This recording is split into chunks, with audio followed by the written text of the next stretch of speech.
দীপালী বৰঠাকুৰ আৰু নীলপৱন বৰুৱাৰ যিটো লাভ ষ্টৰী,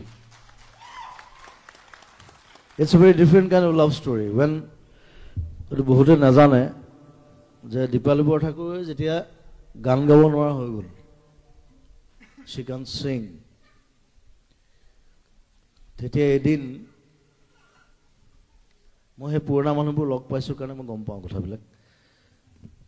এদিন আৰ্টিষ্ট গিল্ডত মানে চব বহি আছিলে, even Hiren Bhatta was there, and Dipali বাইদেউ তেতিয়া বেমাৰ হ'ল, তেওঁ গান গাব নোৱাৰা হ'ল।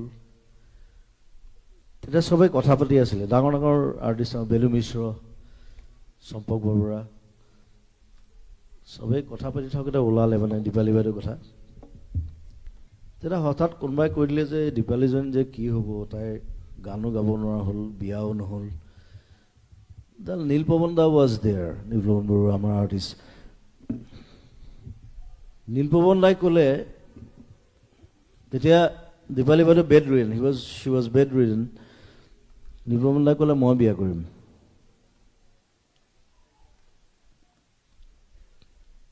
মই গোটেই জীৱন চাম তাইক। And he married her. আৰু গোটেই জীৱন তেনেকৈ থাকিলে।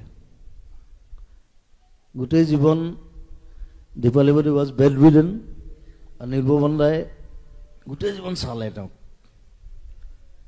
এতিয়া দুইজনেই নাই আমাৰ মাজত।